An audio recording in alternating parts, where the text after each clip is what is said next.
Hello and welcome to the Your Parenting Mojo podcast. I want to start today's episode with a few questions. Are there parts of yourself that you don't share with other people? Maybe things that you think, well, if people knew that about me, they wouldn't love me, they'd think I'm a terrible person, maybe they wouldn't even want to be around me. When you mess up, does it seem like it's not you that did a silly or a bad thing, but that you are a stupid or a bad person? If your answer to any of these questions is yes, then that's a pretty good sign that you are experiencing shame.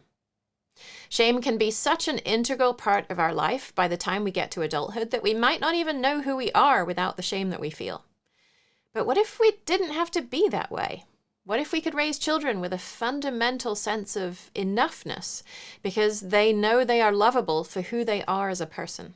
Today's episode will give us a glimpse of what that looks like.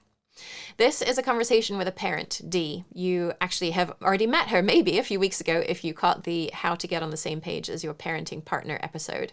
She was featured there with her husband, Jono. And I actually recorded this conversation with her first after she posted it in the Sharing Wins and Gratitude space of our parenting membership community about some really big insights and progress that she had made.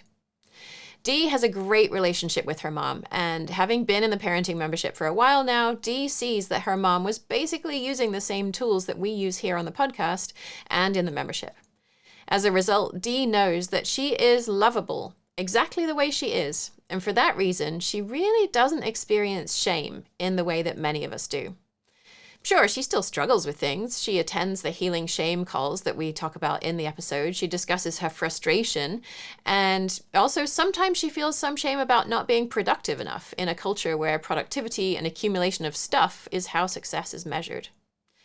But that's very different from the challenges other parents I work with face who have this sense that if people knew who they really were, they would know that the person is awful and not lovable. And Dee doesn't have any of that.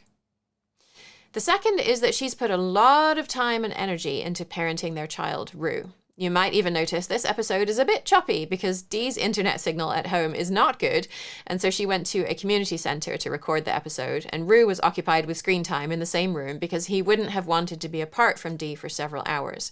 And he did interrupt the conversation a number of times. And now Dee can also see that her mom put a lot of time and effort into parenting her and her sister. Her relationship with her mom may have come at the price of her parents' own relationship. They're now divorced, and Dee definitely wants to walk a different path there with Jono. Now she and Jono are using tools from the Gottman method that we discussed in the How to Get on the Same Page as Your Parenting Partner episode to come into more alignment on how they can meet Dee and Jono's needs for connection, as well as Rue's need for connection. So having the tools and skills to work with Rue has been really important for Dee, but having the tools and skills to have really meaningful conversations with Jono that actually make progress toward their shared vision for their family is just as important. After the conversation ended, she didn't think she'd talked enough about that aspect of it, so we turned the camera back on for a bit and she explained her thoughts, and I edited that part into the episode. So Dee and Jono are still working to find the balance of enough connection with Dee for Rue that doesn't sacrifice all of Dee's time and energy so there's none left for Jono.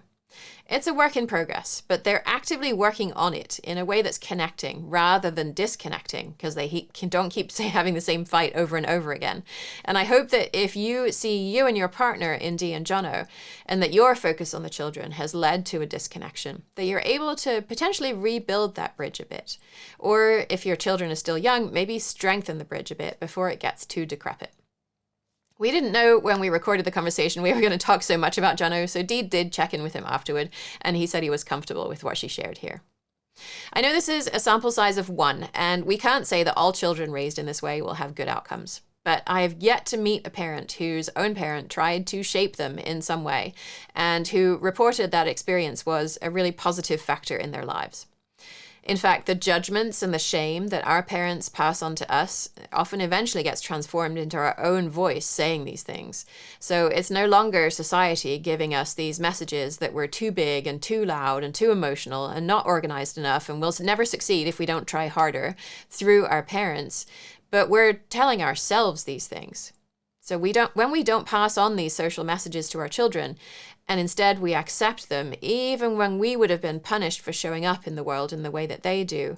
We're much more likely to raise a child who can say, yeah, I have a hard time with some things, but I know I'm okay, and I'm worthy of help and respect and love.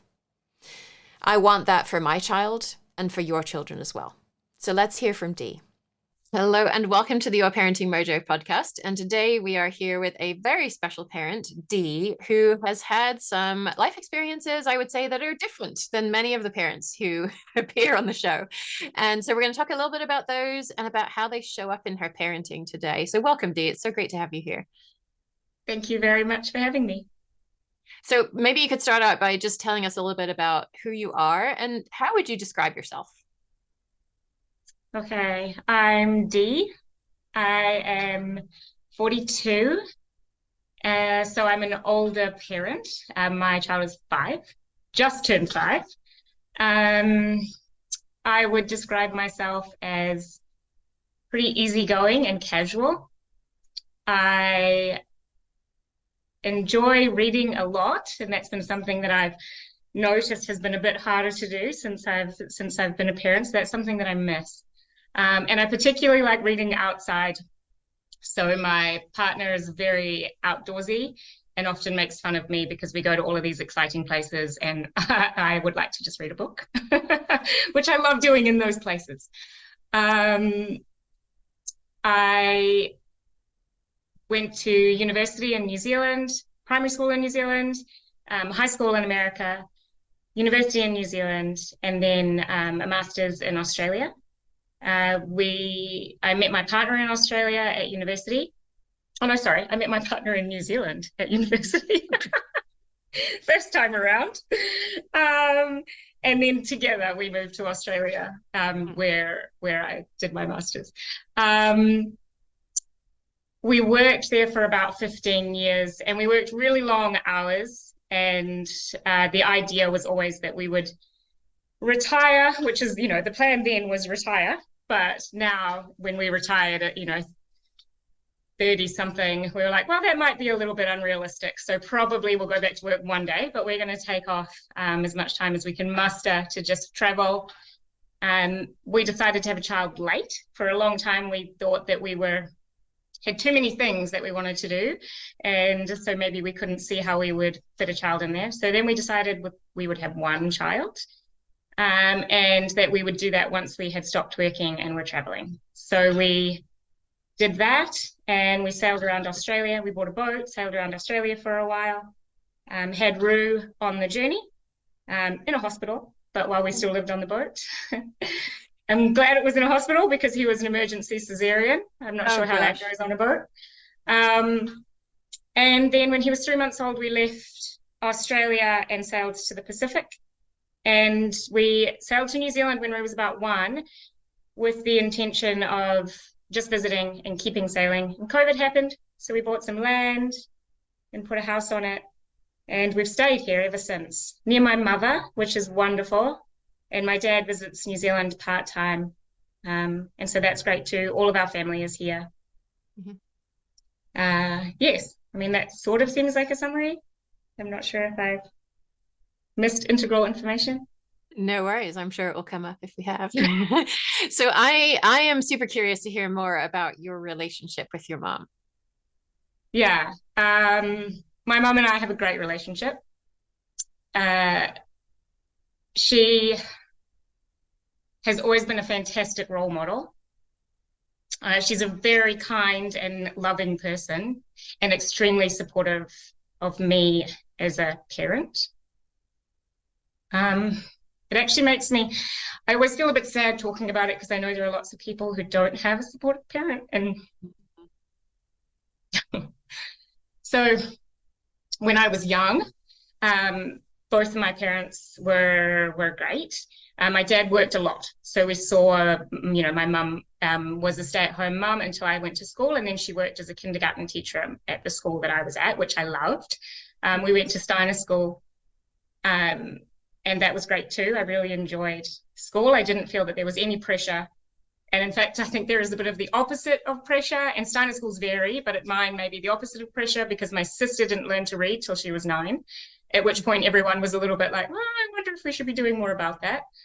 And she just wasn't interested. And these days she's a lawyer, and it hasn't done her any harm to have the late reading skills. And she also loves to read. So Mum was also, as well as being very kind and caring and attentive, and both my sister and I feel very accepted for who we are by our parents. Mum was also really adventurous, and she was the New Zealand motocross champion, which is the type of dirt bike riding when we were little. And she raced cars, and she built houses, and she's built all of the houses that she lives in since I was young. She's a sustainable housing architect, so she designs them, and then she has a builder coming to help her, but she is the builder's assistant. You said you dropped a little nugget in there, right? You said she accepted us for who we are. What do you mean by that? What was it like? What did she do that made you know I am accepted and loved for who I am? I probably couldn't have told you that before joining this membership. Mm. And because what I think that she did is very much saw our behavior as an expression of needs, and also saw all the various aspects of our personalities as having, pros and cons, and definitely, obviously found us frustrating at times. But that never felt like it was a problem with us. Sorry, I've just got some hair in my eye. It never felt like it was a problem with us personally. It always either felt, the thought for me now is that it would seem that either the situation was particularly frustrating, or our opinion or thoughts or actions about something were particularly frustrating, but not us as people. Mm-hmm. And yeah, she didn't get, I don't remember her ever being mad. I remember her being sad and frustrated. And I actually do remember her being mad at my dad. So I know it's there. Yeah. Okay. And the reason I'm curious about this, right, is the vast majority of parents with whom I have these kinds of conversations had a difficult relationship with one or both of their parents. And that process kind of hurt them in some way, right? That we are always putting these messages out into the world. Am I lovable? And we're looking to get the message reflected back of, yes, I am lovable. And many of us did not get that reflection back. And you did. And I think that a lot of parents who are listening to this might be thinking, yeah, all this unconditional love stuff sounds great, but the world is a cold, hard place. And I am worried that if I don't toughen my child up, then they're going to get hurt when they go out. And what I see instead is that our parents who, not your mom, my parents and other listeners' parents who really wanted the best for us, kind of went through this process of this toughening, and that process itself hurt us because we didn't get this message back that we are lovable, that you did get back. And so for those people who are listening who are thinking, what must it be like to know that you are fundamentally okay, right? That you are okay and that you are lovable as a person. I don't even know if it's possible for you to help us understand that. What is it like to be Dee and to know that fundamentally you are a whole, complete, lovable human being just as you are? Yeah, I mean, I don't know if I can answer that thoroughly, but I guess a couple of things come to mind that I've also learned through the membership. And the first would be that I don't seem to have a critical inner voice.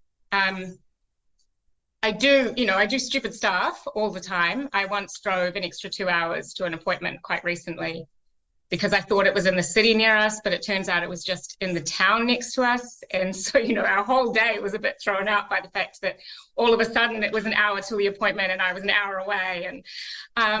And I talked to Rue about it and I'm like, oh gosh, that was silly. It was really, I should have read the instructions or whatever, but I'm not self-critical. It just is a mistake. It doesn't and I don't mind that, because then he can see that people make mistakes, and we made a day of it and it was fine and we both enjoyed the trip. Um, and I guess I see other, I have friends, I have a really dear friend that sometimes she will say things like, I just, trying to think of an exact phrase that's really stuck out to me, as in like, wow. I guess there's the other part that I've thought of through the membership, which is this idea of needs.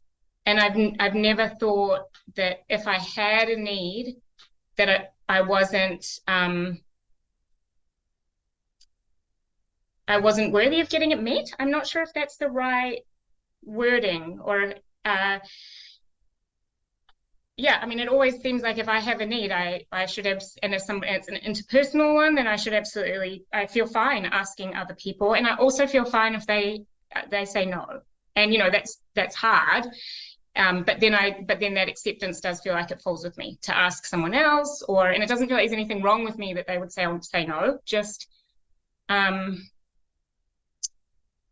they're not in a position right then and there to do what I ask. And the third thing is that when I see people that are struggling, especially people that are doing things that are detrimental to other people, I see the struggle, I don't think there are any bad people. Mm-hmm.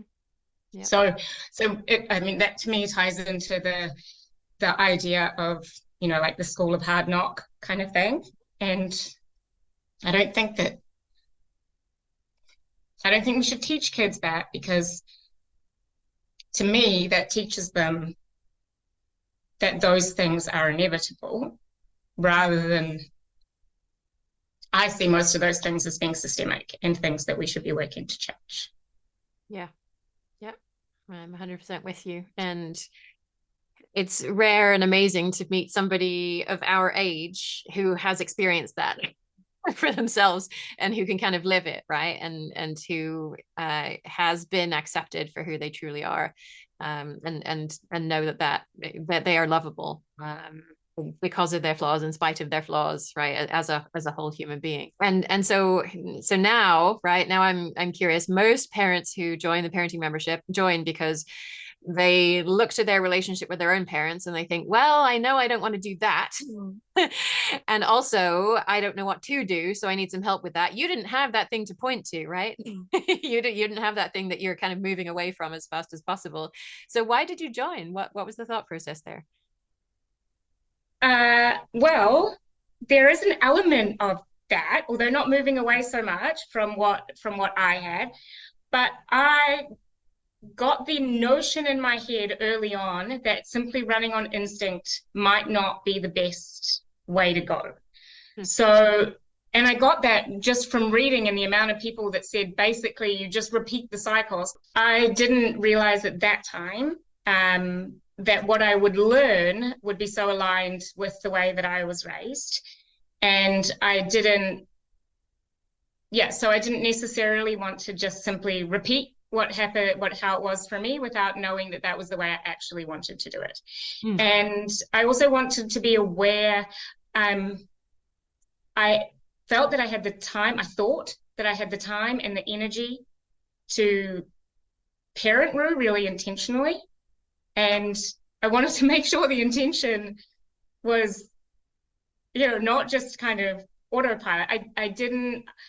I wasn't a very maternal person before having a child. I didn't spend a lot of time around children. I wasn't particularly interested in children. I moved out of home when my third, number 3 and 5 was a baby. And so I didn't actually spend any time with her as a baby. Yeah, so it was really, I was kind of thinking that if I didn't do something to be more intentional, that I was just going to run on autopilot. And then, but probably that was what got me reading and got me curious and got me researching. And then what got me into the membership was, one, I did the limits and boundaries workshop and loved it. And 2, I just didn't feel like I was balancing our family's needs very well at all. I thought that I could be a fantastic mother and nurturer and kind of like what I said before, I felt like I had the time and the energy to do it really intentionally. And yet it took all of my time. And Mm-hmm. and Jono felt left out. And he wanted to he spent a lot of time with Rue as well. He also didn't work when Rue was born through till after 1, and then just worked part-time. So he also had time.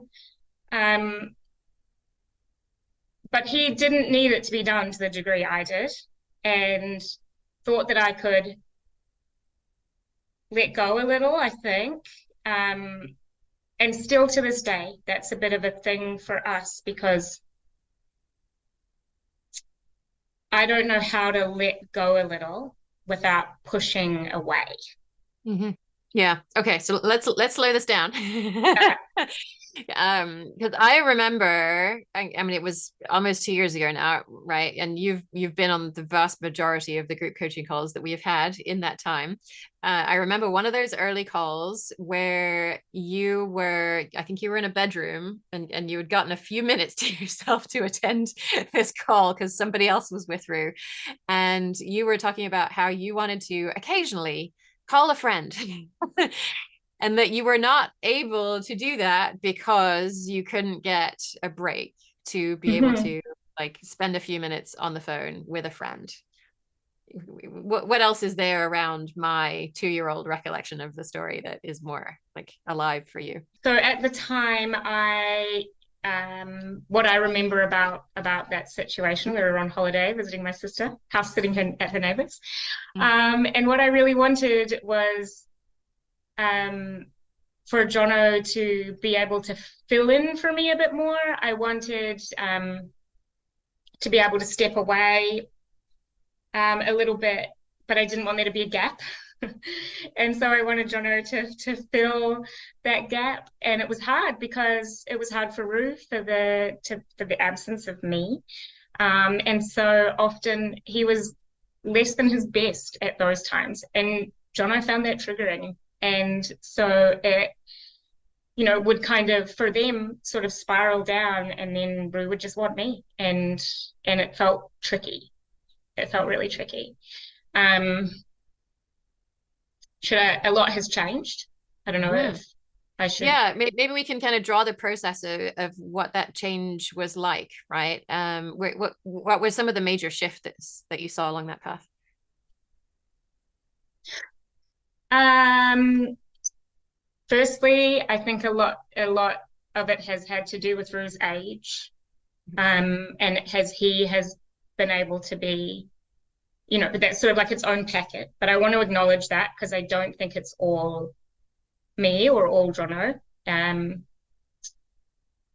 I was a late bloomer. I don't know if that's a thing with little kids, but you know, um, and I mean, Rue was breastfed to almost 4, so I think that also meant that there was sort of like a natural amount of stickiness there too. Um, so what has changed? Yeah, I mean, there's been lots of things. I One of the big ones was that not expecting Jono to fill the gap. That if I wanted a space, then Rue and I negotiated that, and that Rue was then able to talk to Jono if that was his choice to do so. And I would say that it hasn't been entirely reliable, although we're definitely getting there now. Like now it's so much better than then, where I can say that I want 5 minutes, I want 10 minutes, or do a call like this one, and we've found strategies that work for both of us. Yeah. And I saw you make a big shift. I want to say a year or so ago when we were doing I think it was probably the deep dive into problem solving calls. and we were learning about sort of language that's more or less coercive, right? In terms of when we're asking our children to do things, we can start with a, go do it now. And there's sort of this gradation of phrases that we can use. And one of the more one of the phrases that allows for the greatest degree of agency is the phrase, would you be willing to? Would you be willing to help me put your toys away? Can you tell us what you did with that? Yes, and I think that was probably, you're right, that did feel like I thought that was a big shift as well, because I was getting to the point where that constant negotiation to find something that met both of our needs, and often having this idea that I was deferring my needs. I was scared, I was worried, catastrophizing that my child was going to be entitled, that they were going to think that other people weren't as important. And it was really hard for me to split this out into, my kid is 3, they don't have a very good concept of other people. They're not, they're not inherently empathetic. Is that, yeah, empathetic? Yeah. Yeah. And some kids definitely seem to have more of that, just seem to be more aware of what other people are thinking and feeling at the age that Rue was. And it's really just coming online now, where we had an incident last night where I wanted to get in the bath and he didn't want me to have a bath. And afterwards, I had said, that really didn't, the whole situation kind of didn't meet my need for rest and relaxation. I'd been chopping wood. It was really hard work. And afterwards we were lying in bed and he's like, oh, that really didn't meet your need, huh? And I was like, no. And so he's, and he was sad about that. And it was almost like he repaired with me. I was like, wow. Wow. But yeah, back at that time, being able to turn it into, would I be willing? I don't know if this is right, but it kind of felt like it gave me the power back. Like it just gave me my own. I was able to be like, oh, would I be willing? And it comes up all the time. He's like, and often it comes out with things like, put ice in my bottle. And I'm like, okay, would I be willing to put ice in your bottle right now? And then as soon as I rephrase it, I'm like, yeah, actually I would. Yeah, that's totally fine. And he hears that rephrase, and I don't need to say it's the tone or, I need a different language, because that's not really, that's my thing. And yeah. Yeah. So that, and it comes up a lot every day. Yeah. Yeah. And so what I'm hearing you doing is you're kind of verbally articulating that process of, let me understand kind of, in a short way what my needs are, right? Do I have a need for rest and ease right now? And if so, am I willing to go and put ice in your bottle? Maybe the answer to that is no. And I'm going to say that. Or if I'm already standing up and your bottle's right there and I was going to the fridge anyway, and my need for rest and ease and whatever else is going on right now is not overwhelming, then yes, I actually am perfectly willing to go and get ice in your bottle. Because doing that doesn't block me from meeting my need, right? And there's no reason for me to negotiate with you over this, because I can see that doing this helps you meet your need and it doesn't block me from meeting mine. And so what you're doing is you're allowing yourself that space to process for a few seconds. Does this block me from meeting a need? Does it help me to meet my need for connection with you, for collaboration with you?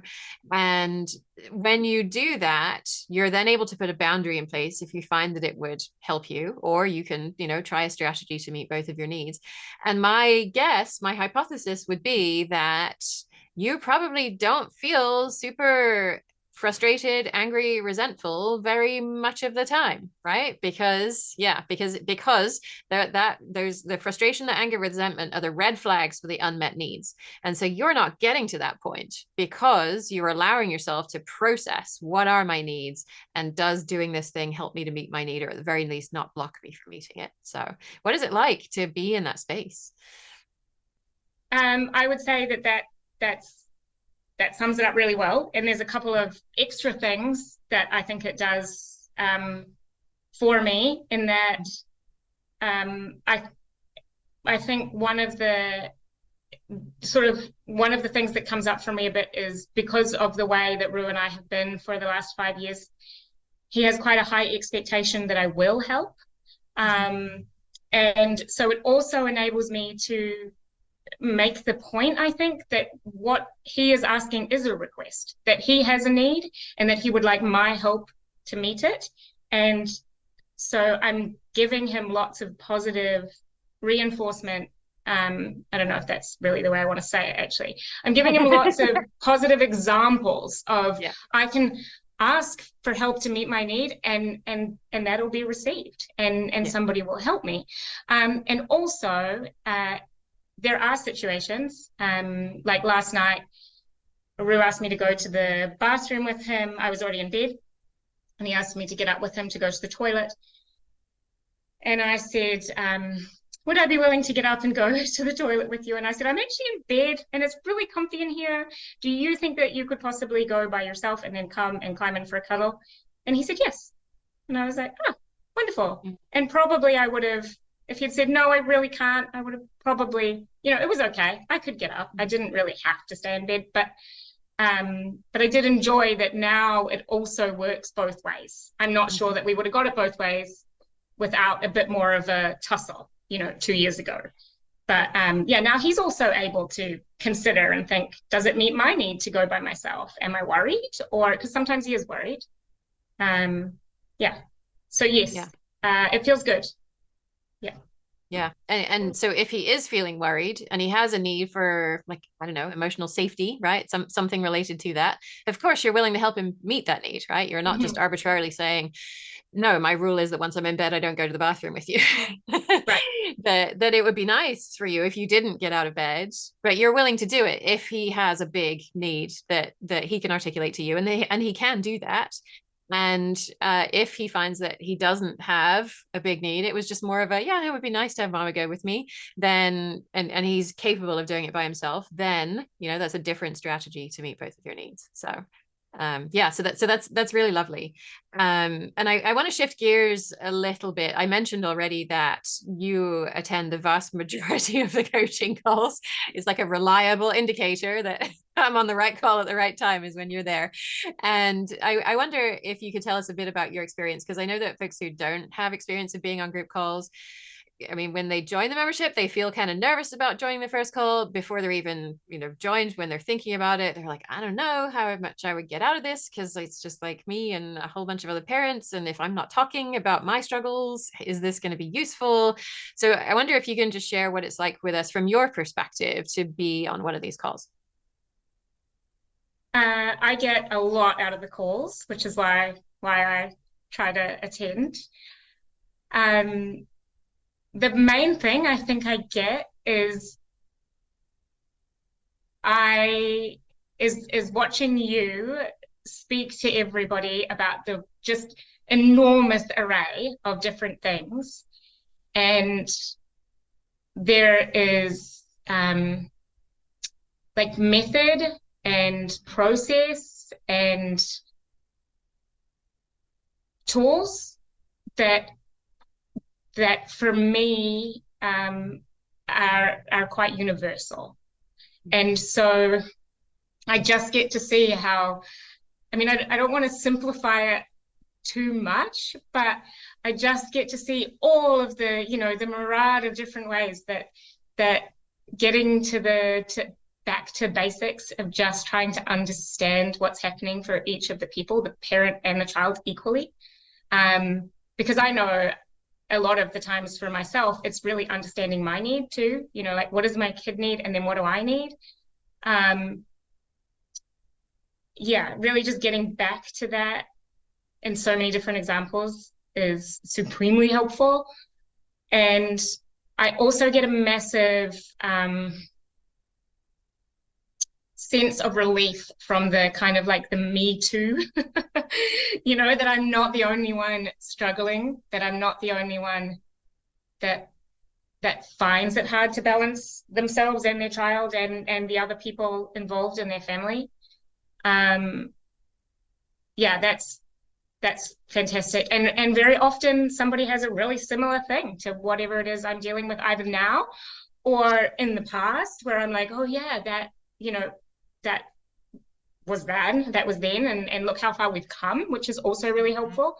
Um, and also things that I see and then it happens to us later, and I have so much more confidence to see that this is part of it. You know, that I guess that part is a lot of that piece is the developmentally appropriate piece. And I've got so much of that from my action group, just people having kids that have been my child's age, obviously. They're like, yes, that was a thing. And other parents where, I mean, but on the calls as well, on where other parents have kids that are either that age or older that are having this sort of like universal issue, or at least really common. Doesn't have to be every Yeah. kid.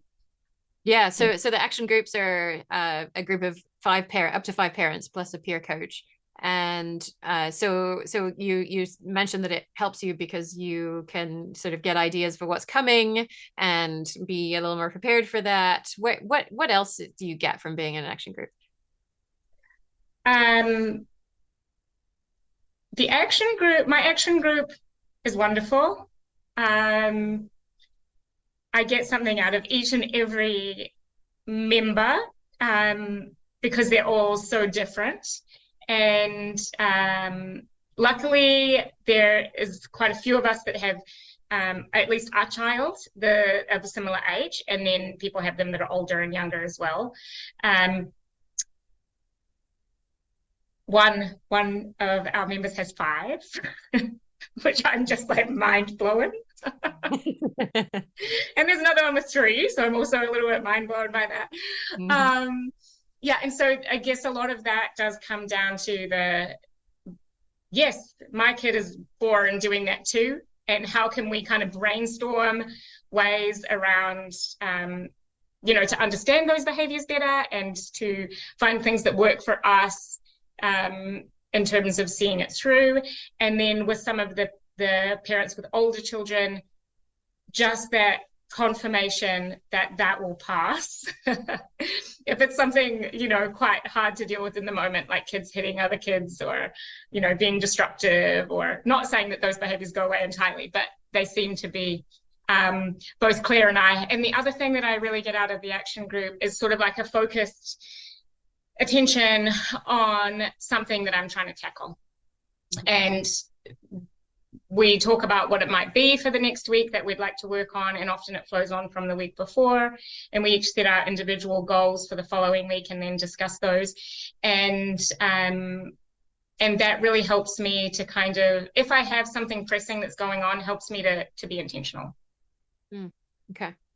And I know that you are also among a group of folks who get in touch with each other on other issues as well, right? We did a module on healing shame in community a little while ago. And one of the things I love to do in the membership is to kind of peel back the veneer of expertise, as it were, so that I'm not the only person who holds the quote unquote expertise, and that these are all learnable skills and we can all have them. And then we can support each other in doing these things. And so we did a module on healing shame in community, and we learned how to use these tools. And then you and another member formed a little partnership to support each other. And I was so curious about your relationship with shame and what you actually talk about on those calls. So I wonder if you could tell us just about your experience rather than your partner's experience on what has shifted from you as a result of doing those calls. I don't know if I feel shame. I've spoken quite a lot about this with my shame buddy, and we've tried to sort of untangle shame for me a bit to try and work out whether the feelings that I have, which I could possibly more accurately describe as guilt, embarrassment, a fear of being incompetent or looking incompetent, so judgment, a fear of judgment, seem to better summarize for me how I feel rather than my self-worth being affected. And we think back to, gosh, where did that come from, right? From your relationship with your parents. I mean, yeah. Right? If we can imagine today ourselves, if we can close our eyes and think, what would it be like to not feel shame? And then what kinds of things could I do to raise a child who maybe doesn't feel shame? Right. And that unconditional acceptance, I think, is really huge. And that doesn't mean that you don't struggle. And it doesn't mean that, right, you don't feel guilt and embarrassment and all of these other things. But it just means that fundamentally at the root of it, you know that there's nothing wrong with you. So yeah, I thank you for drawing that connection. So you are still feeling some of these things that you found it worth exploring in these calls. Yeah. Can you tell us about that? Yeah, absolutely. The big one for me is still is the same big one where I don't think that I very effectively parent and have an emotional what's that called? What kind of I can't even tell you the name of the relationship that you have with your partner. Romantic relationship. There we go. Sure. Yeah. Okay, so like there's romance in there. Okay. um. So yeah, that I and that makes and I feel incompetent. You know, I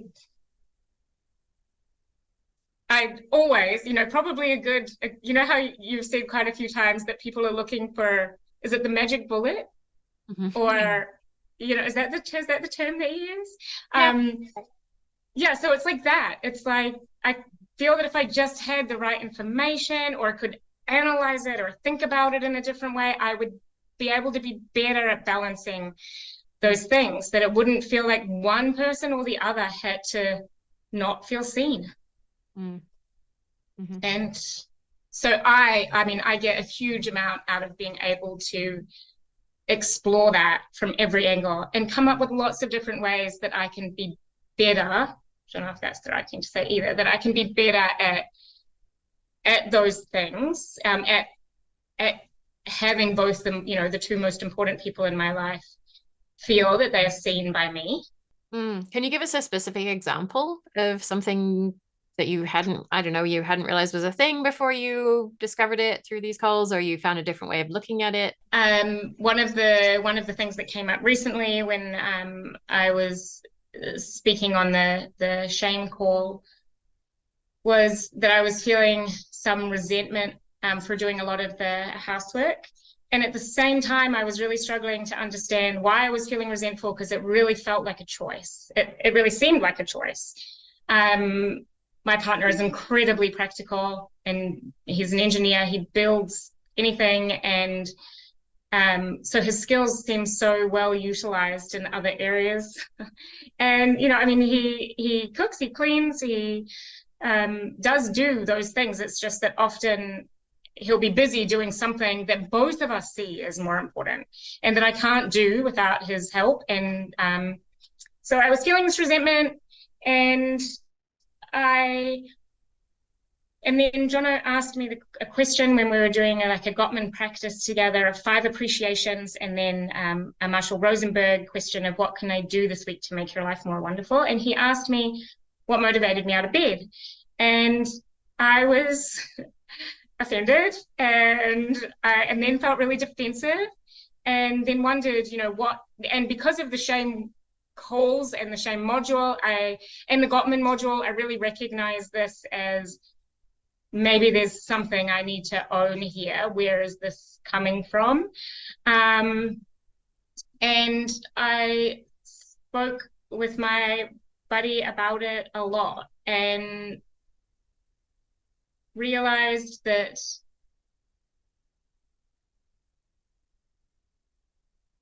a fair amount of it came from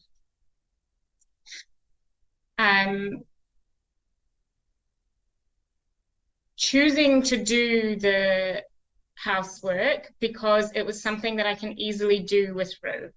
And we potter around, and when he needs something, then I don't mind it being interrupted. I don't care at all. And if he wants it done faster, then I say that he's welcome to join me. And sometimes he does, and that feels good. And it's a way of being busy and being, maybe not being busy is right, contributing to our household, that I guess I felt was valued. I thought was valued until that question. And then I realized that I didn't really value it. That what was feeling defensive for me was that, one, I thought that Jono was saying that he didn't really value it, but two, I thought that he was saying, and do you value it? Does it really make you want to, go seize the day kind of thing? And it doesn't.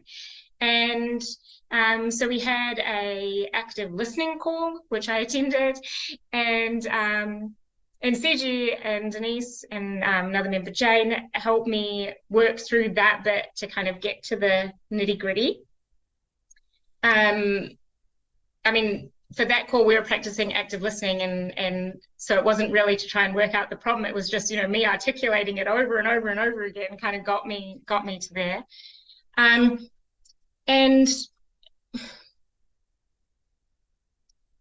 what I spoke a lot about with my, I'm gonna call her my shame buddy. What I spoke a lot with about my shame buddy, and where everything really shifted for me, was about my temperament and my personality and the way that I manage being a mother. And my shame buddy just made this little suggestion in, do you think you might be sensitive? And it was like this massive light bulb, which I was like, oh my gosh, I am so sensitive. And so is my mother, by the way. And I was like, yes. I mean, if I see somebody that's down and out, just I want to cry. Yeah, like, I mean, we saw it earlier, right? You're tearing up thinking about parents who don't get validation from their own parents. It seems so obvious, right? Why is this not just been a standard part? But I think I'm also very I don't know. I'll leave that bit. And how did that help, knowing that? Well, that nugget was just like, this is why I want to see the root. When I see that he wants to be seen, it's just all over him. I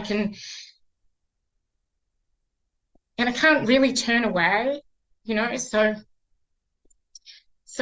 it also means that I want to help. Like, there's a lot of empathy when I see that. I can imagine what it's like to want to be seen and how good it feels when somebody can reciprocate that. And so I really genuinely want to help. And then I was like, oh my gosh. And so I just helped this whole time. And so where I thought before that maybe it was his temperament that meant that he always came to see me for help, and that he, there was something in him that made him need help, I was like, oh my gosh, I've just always helped. So of course I would be the go-to person. Of course he would come and ask me, why would you not? And other people aren't as reliable for all kinds of reasons, so yeah, that was a real massive change. And then it also fed into what I was thinking about the housework, in the sense that when I sit down and try to do some work and Rue comes and swings on my office chair and I start to feel frustrated, I don't want to feel that frustration. I don't want to be annoyed at my child. I don't want us to have this sort of like negative feedback. And so I would rather just go and do something else that we can do together that also meets my need for contribution. And so it was really talking through all this and being like, but the housework doesn't meet my need for achievement. So then, and working does, and, doing other project-orientated, outcome-driven tasks does, and putting them in washing in the machine and then hanging it out and then folding it and putting it away and then doing it again every week just simply does not. And I think the reason that really drove it home was when it was obvious to Jono that it also didn't really tick his boxes either. And I was like, well, then what is the point?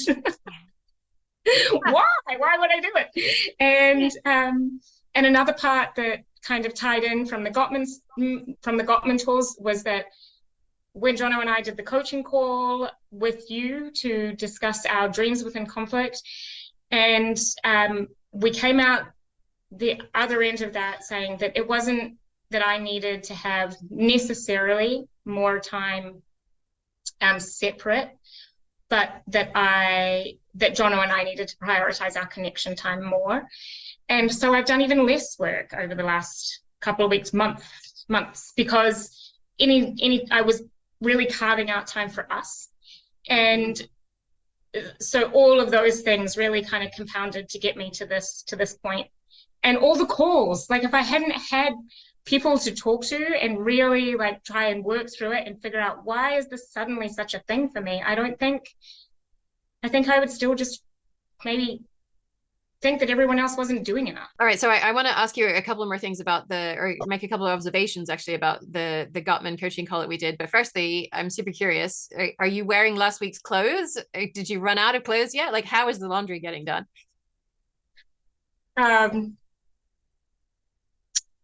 Well, we also had a power cut and a plumbing issue. So we've been running an extension cord through the house for various different reasons. So it wasn't that practical to do laundry this week anyway. But also we do have enough clothes that I am wearing clean clothes today, as is Rue. But I mean, Rue is partially because he got given a birthday suit. So he just wants to wear that anyway. So that's a stroke of luck. that'll be us for the next week. And Jono is usually working outside and doesn't mind wearing the same clothes over and over again. But it was kind of funny because none of this stuff has been done. I just dropped the housework, which I also did when I was doing my master's, and Jono was getting ready for work once because I was working full time as well. And neither of us realized at that point that I did all the laundry. And then I was like, I'm just not going to do any housework for these 2 weeks while I was writing thesis. And then all of a sudden, Jono was like storming around one morning when we were getting ready for work. He's like, I don't have any work clothes. And I was like, well, did you wash any? He's like, no.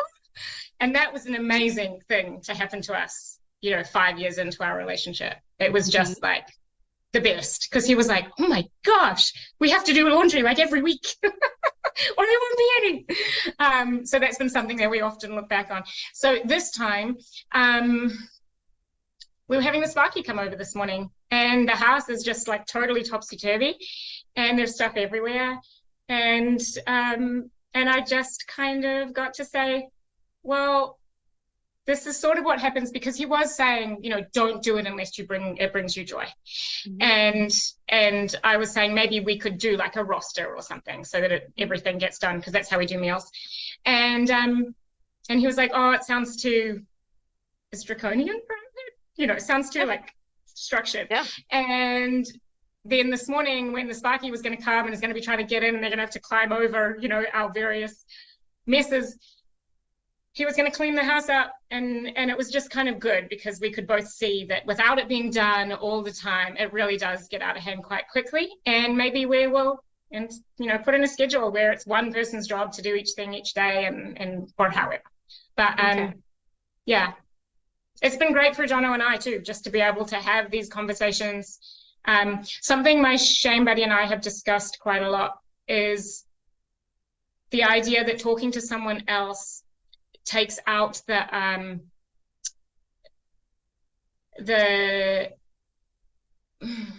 pressure.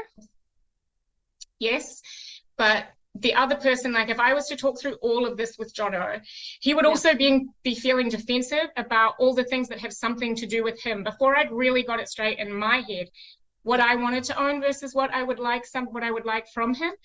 And when Jono and I try to like toss it out together, two things happen. One,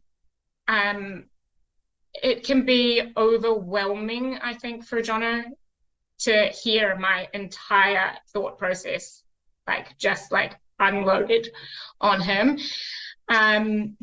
So it's also really good for us that I can kind of get through a lot of it and then give him the nuggets of wisdom that I have found from that. And so that's been great. So Jono has been party to the whole the ideas that I've been working through, but in much more sort of concentrated bites.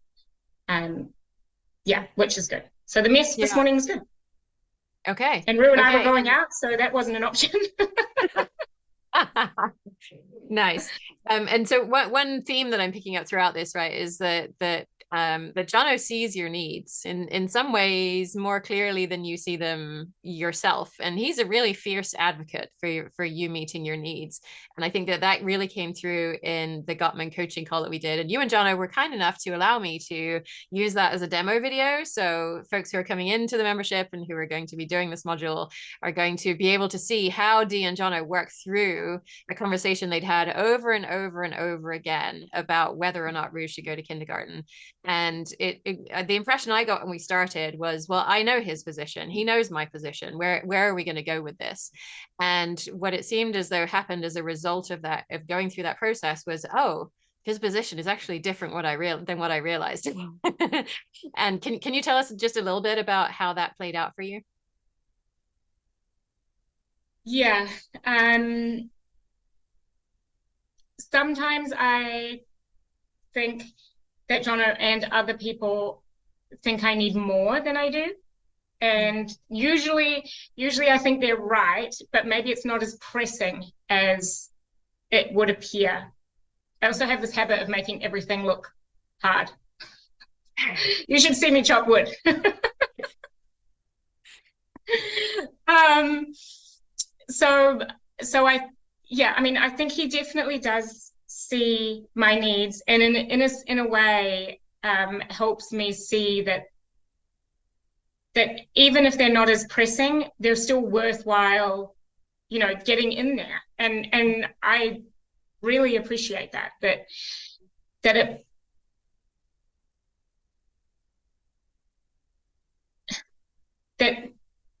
especially now as Rue's getting a bit older and a bit more capable of understanding my needs as well. I'm finding that I have space to kind of focus in areas that would really meet more of my needs in a way that feels really good to me. And now instead, Jono and I are focusing on that being our connection time, where we do a project together that meets my need for achievement. We put a roof on a woodshed yesterday, and I think that meets both of our needs a lot better than me singularly trying to meet my need for achievement by working in that time. But it does mean that I then have to carve out that work time somewhere else, which is working too. After reading the Mum Rage first 3 chapters only, I am practicing and speaking about this with my action group. I'm practicing interruption and refocusing my attention, because if I think of it as a practice, then the interruption is part of the practice. To be interrupted and to be okay with that and to refocus, which isn't as efficient as, not being interrupted at all, but it's something that Rue and I can work on together, and has been really successful for me, because he's now understanding this idea that there is a need on the list, which is like mind. When I started, I was like, yes, that's it. That's what I want. Mind, not mind autonomy, like mental space, maybe, like choosing where I put my attention. And so that is a big one that I've noticed coming up lately. And so, yeah, we've been working on that together. Yeah. Which is a massive shift, right? Because going into that conversation, it seemed as though the thing we were going to talk about was that Jono wanted Rue to go to kindergarten, and you didn't want him to, because that was going to be too difficult. The separation was going to be too hard. And it's like, there's no flexibility here, right? And now we find, actually, because we understand all of the hopes and the dreams and what's really, really, really true for each of us, there was a way more flexibility in Jono's position than we had thought, right? That actually if he is seeing progress towards independence, and if he's getting connection time with you, and if he's seeing you meet your other needs, then that works for Jono, right? This is not an all or nothing that it seemed in the beginning. And that, I think, is massive, because now you've taken that piece of information and you've devised all these different strategies to get help, to spend time with him, to do all these different things that allow you to meet each of your needs, which is really beautiful. Yeah. Yeah. Yeah. Awesome. And another fantastic community suggestion was that I look for a parents helper. And so I also did that and found one, and we started last week, and it was really great. And that's another thing that I'm putting some of my work time in there, which is good because they always know where to find me, and they both seem comfortable with that. That's Rue and the parents helper. Right. Yeah.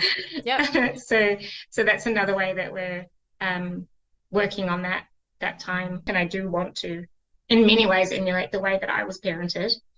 I think it was a struggle for my mother and for me to effectively balance, for me to effectively balance my partner, and for my mum to effectively balance her relationship with my father. And they did get divorced when I was 11 or so, and I wouldn't, in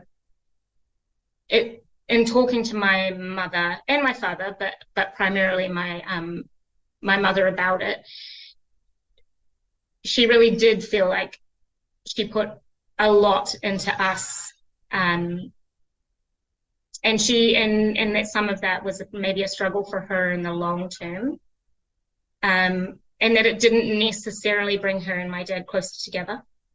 And I would say that that's the same for Jono and I, at least in the early years when it was a lot harder for me. I really wanted to put everything into Rue, and I could see his needs, and I really wanted to meet them. And my mum tells me, I mean, she has been incredibly supportive through this process, which is obviously ongoing. That she sees all the hard work that I do and everything that I put into Rue, and she's always told me that parenting is hard, and that balancing those needs is hard. So I went in with that expectation. What I didn't expect, I guess, is how long. I probably thought 3 years, and then it would seriously taper off, and it is a gradual process, which I tell Jono all the time. And but for Jono and I, there have been periods where he has felt incredibly like the second fiddle. And for him, there have been times when the amount to which I see Rue has almost seemed proportionate to what he doesn't get. And that's been really hard on him and on me, because then there's a lot of weight on me about not getting the balance right. And yeah. So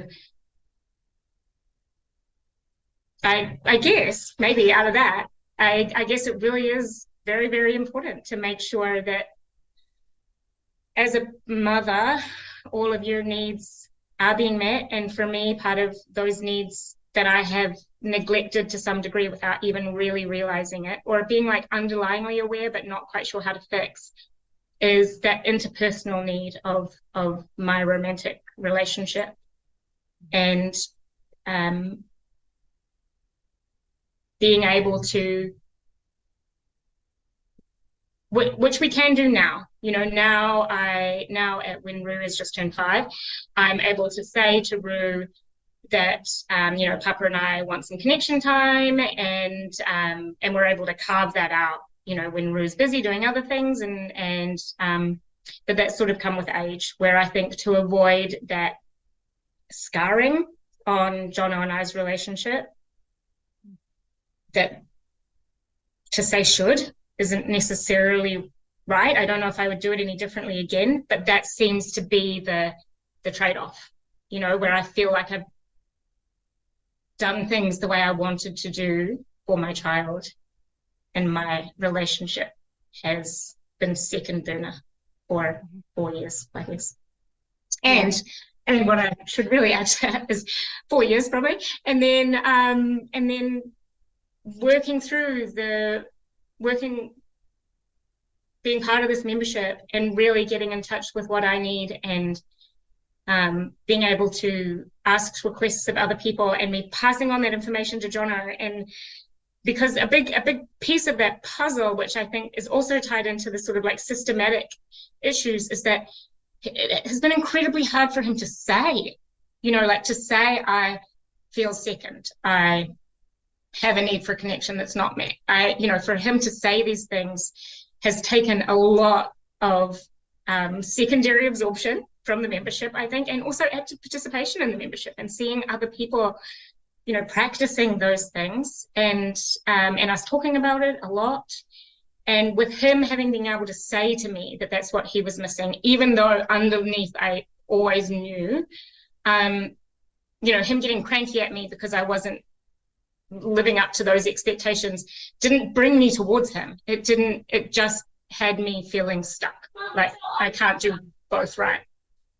And so working through all of this year of the membership together, and then also specifically the Gottman tools, and being able to sit down and talk to each other about those interpersonal needs and how do we, I mean, you've said this so many times and it's just taken a really long time for it to sink in for me. Like, how does that need feel met for you? Like my contribution example, I'm running around doing housework and he's like, what are you doing? That doesn't look that fun. That doesn't mean my need for contribution. Go chop some wood. Yeah. So, yeah. Yeah. He didn't tell me to chop the wood though, actually. But I could see that was, the type of contribution while he's out there slaving over chopping the wood, that's actually what he sees as contribution, as opposed to these tasks that can just be done over and over. And so in talking to him about what meets our needs and him being able to say, us doing the projects together, us, working together, going to the lake, doing all those things, is what helps him to feel seen. Yeah. So that's been a really big part of the membership learnings for me, as well as working with men. Yeah. So for you, there was a lot of togetherness, and then there was a pretty wide sort of coming apartness as you became parents, and now there's a coming back togetherness. And I wonder if parents who are listening to this and who are really invested in their children, right, and who want to use these ideas and to be in a relationship with their children that truly sees their children, does it have to mean that our relationship with our partner has to come apart so much, right? Is it possible that we can see our children for who they are, and it doesn't have to require every single moment of our energy and attention, so that we do still have some energy and attention for our partner as well? Yes. Yeah. And I think now that if I had understood myself better, if I had understood how sensitive that I would be to my child, I could have maybe verbalized that, and Jono and I could have been more on board with that and had that notion in our minds that I'm going to be drawn, to helping, and to being that person. I think if I had known that more, I would have been able to step back a little bit and see, yes, this is hard for me and he will be okay. In saying that though, I now know that, and I still haven't drawn myself back. So, but I do think all of those things, like knowing those things about myself that I'm now knowing, is what's allowing me to. So that's the membership in a nutshell, because every time I do a module, I'm like, oh, there's something for me to learn about myself. How did I not see that before? Yeah. So we need to do the whole thing before we have kids. Okay. So as we wrap up, I know we've been starting this idea in the episodes where we're leaving parents with 3 things that they could try based on the conversations that we have. And so I wonder if you could kind of help us to outline what are some of the 3 shifts that you have had, kind of organized roughly in order of difficulty, right? And starting with the 3 again are curious and learning and growth. And we were calling them mild, medium, and spicy, and we're moving away from that. So what would you say is sort of the entry level curious type practice that you would recommend for someone who's dipping their toes into this? We haven't necessarily done this as introductory, although it started with Rue and I, and Jono, but mostly Rue and I practicing our feelings and needs and trying to understand what they were. And a big driver for that for me came from seeing Rue hurt himself on the stairs and then running over and hitting a playmate. And this idea that, wow, he just had like a feeling, I think his need for safety maybe, or and maybe the feeling might have been embarrassment, and to externalize that instead of being able to say, oh, I felt embarrassed, or ow, that hurt, I feel hurt. And maybe asking for a cuddle was sort of a moment for me. And then we'd already been doing the feelings and needs. And also we have a new resource available for parents. We have publicly available Your Parenting Mojo feelings and needs lists at yourparentingmojo.com/feelings and /needs. And in very soon, I think by the time this episode goes out, there will also be printable versions with faces on that you can show your kids, so that they, even pre-readers, can point to a face and say, that's what's going on for me. So that's a resource to help there. And so as sort of level 2, the learning stage, what would you say is a level 2 practice? I would say the practicing in community. And maybe that's as easy as doing the coaching calls, or if people have more time, because I imagine there's lots of time constraints and those types of things, but finding someone to practice with where you can really spend the time digging into areas that you're curious about. So what would you think would be a good 3rd level sort of growth idea that folks could try? So I recognize that I have there's a considerable amount of privilege in having the time available to work on these things, and a partner that is interested to work on them too. And I think at the growth level, I have found it incredibly helpful to use the Gottman tools to communicate. And especially, we're just working through it now, but the lower levels of the Gottman house and sharing our appreciations for each other seem to have really helped to set the stage, I guess, for more complicated discussions. Yeah, so I think that would be a growth one. Awesome. Thank you so much for sharing your journey with us and helping us to see how this is all played out for you, and even kind of have a vision of what it might be like to raise a child who doesn't feel shame, right? Who has a really solid sense of themselves and understanding of themselves and sense of rightness in themselves. It's such a privilege to work with you and to learn from you and with you. So thank you, Dee. One thing that I saw from rewatching this conversation with Dee was how she has all of the elements of the ability to make sustainable change that we discussed in our recent episode on how to make the sustainable change you want to see. She clearly has a vision for how she wants to raise Rue. She's lucky that she had amazing parental role models, but she didn't want to just follow those models blindly. She now knows where she wants to go. She's developing her communication skills so she can meet Rue's needs, and now also Jono's needs, after perhaps losing sight of Jono's needs for a while. At the same time, she can also articulate her own needs and make requests to get those needs met. She's highly motivated to do this work because she sees how far she's come already, as well as the potential to have relationships that are really aligned with all of her family's needs and values. She does recognize the privilege she has to have access to the resources that she needs to be able to be around her family and not engage in many hours of paid work, and she fully acknowledges that not everyone has this privilege.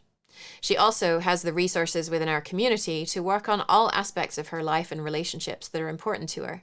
She can increase her own self-understanding, meet her son's needs, communicate with her partner in a way that they can actually hear each other. She can see that Jono's need for connection with her has not been met over the last few years, and now she has both the insight and the tools to really hear his struggles and move toward meeting his needs as well as her own. Her weekly action group meetings help to make these big changes she wants to make manageable, because she can create a next step for this week and do just that. And if she doesn't take the next step, she'll get help understanding why it didn't happen and how to break it down even more, instead of just throwing in the towel and giving up, which does not help us to move in the direction of our values. You might notice that I know Dee's situation pretty well, and honestly, that isn't super unusual for me. When you join the parenting membership, if you show up in the community, then I show up for you as well. Not everyone wants to join every call or write lengthy missives in a community. I get that.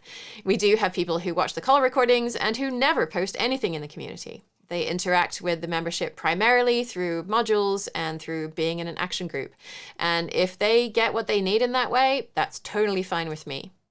But when you do show up in the community, I am there for you. I get to know you and your challenges and your successes, and that means I can offer you customized support. You won't just see me on one-way broadcasts. I'll coach you live, just like I've worked with Dee and also with Jono on our group coaching calls. If you've wished that parenting was easier than it is right now, and that your relationship with your partner was more fulfilling and nourishing for both of you than it is right now, and that you understood how to get your needs met and also meet your child's needs much more often than those things happen right now, then I do hope you'll join me in the parenting membership. Enrollment's open between May 5th and 15th, which is our only opening for the next year. Learn more about the membership and join up at yourparentingmojo.com/parenting membership.